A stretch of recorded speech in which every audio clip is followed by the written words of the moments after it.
छत्तीसवीं वाहिनी पीएससी रामनगर में सोमवार को संवेदनशील और मानवीय पहल के तहत अपर पुलिस महानिदेशक ADG PSC Uttar Pradesh police doctor Ramakrishna सरकार ने दुर्घटना में दिवंगत हुए पीएससी जवान के परिजनों को 1 करोड़ 15 लाख रुपए की बीमा सहायता राशि का चेक प्रदान किया। यह सहायता स्टेट बैंक ऑफ इंडिया के पुलिस सैलरी पैकेज अकाउंट के अंतर्गत प्रदान की गयी। कार्यक्रम के दौरान एडीजी पीएससी डॉक्टर रामकृष्ण सरकार ने शोक संतप्त परिवार के प्रति संवेदना व्यक्त करते हुए कहा कि पुलिस परिवार अपने प्रत्येक जवान और उनके परिजनों के साथ खड़ा है। उन्होंने कहा कि कर्तव्य पथ पर जान गंवाने वाले जवानों के परिजनों की मदद करना विभाग की प्राथमिक जिम्मेदारी है। इस अवसर पर छत्तीसवीं वाहिनी पीएससी के वरिष्ठ अधिकारी, कर्मचारी एवं जवानों के परिजन उपस्थित रहे। कार्यक्रम में अनुशासन, संवेदना और सम्मान का भाव स्पष्ट रूप से देखने को मिला। एडीजी पीएससी ने वाहिनी परिसर का भ्रमण भी किया तथा जवानों से संवाद कर उनकी समस्याएं सुनी। उन्होंने जवानों का मनोबल बढ़ाते हुए सेवा, समर्पण और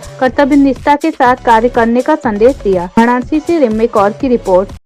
फरवरी में ही सर आपके आशीर्वाद से सर और बैंक के अथक प्रयास से सर पूरा कार्रवाई कर दी गई। इवन भुगतान भी दे दिया गया सर।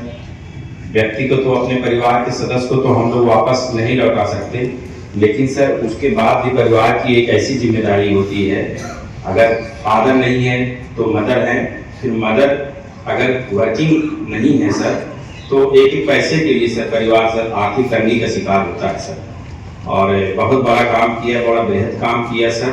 और सबसे बड़ी चीज जो बेटी सर रो रही थी उसके आंसू तो हम सर पिता को तो वापस नहीं कर सकते, लेकिन उसके जीवन होगा सर हमेशा कार्य का पीछा करते हैं जिससे सबसे चीजें जल्दी हो जाती है। तो आप लोग भी सब सांत्वना के रूप में परिवार यही सर आपके आशीर्वाद से सर और बैंक तक व्यक्ति को तो अपने परिवार के सदस्य को तो हम लोग वापस नहीं लौटा सकते, लेकिन सर उसके बाद भी परिवार की एक ऐसी जिम्मेदारी होती है, अगर फादर नहीं है तो मदर है, फिर मदर अगर वर्किंग नहीं है सर, जब आप रेगुलर किसी चीज को करेंगे तो आपका परफेक्शन आएगा। अगर आपको बड़ी इमारत खड़ा करना है तो आपको पहले नींव मजबूत करनी होगी, तो बलुआ ड्रिल उसी का पार्ट है और जो टेक्नोलॉजी है उसी का पार्ट है। हम जब सिखलाई किए रहेंगे तब हम इतने मजबूत होंगे कि हम फील्ड में जाकर के करें। इसी तरह वित्तीय साक्षरता की भी जरूरत है सर। हमें स्कूलों में वित्तीय साक्षरता के बारे में कुछ नहीं पढ़ाया जाता। सभी कर्मी की सितंबर के महीने में एक दुर्घटना में मृत्यु हो गई थी, तो जो हमारा सैलरी पैकेज जो पुलिस मुख्यालय ने निर्धारित कर रखा है उसके क्रम में बैंक से यहाँ पे अधिकारी को प्रयास करते हैं और उनको 1 करोड़ 15 लाख रुपए का चेक प्रदान करवाया गया है।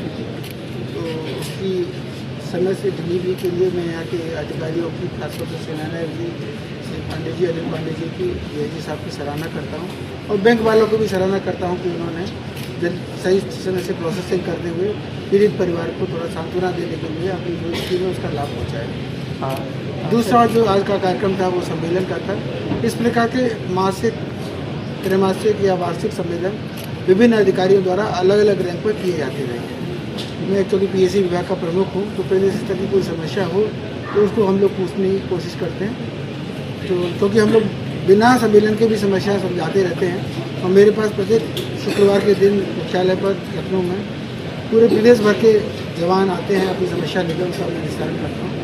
तो उसकी वजह से या जो हमारी जो तत्परता है उसकी वजह से आज की सम्मेलन के दौरान कोई समस्या प्रकाश में नहीं रही। जो हमारे आरटीसी के कोर्सेज चल रहे हैं उनमें हम उच्च कोटि की गुणवत्ता लाने की दृष्टि से लगातार प्रयास करते रहते हैं। मैं की क्लासेज में भी इससे पूर्व में भी गया हूँ, इससे इंटरेक्शन करता रहता हूँ। अभी विगत शनिवार के दिन मैंने दिल्ली में जो उत्तर प्रदेश का स्टेट लेवल का फोरेंसिक साइंस इंस्टीट्यूट है उसमें भी बहुत सारे आरटीसी के कैडेट्स को प्रशिक्षण दिलवाया था, तो उनसे भी प्रशिक्षण के संबंध में वार्ता की। उनका फायरिंग का प्रशिक्षण, आउटडोर का प्रशिक्षण, इंडोर का प्रशिक्षण उच्च कोटि का हो, उस संबंध में उनको मार्गदर्शन और प्रेरित किया।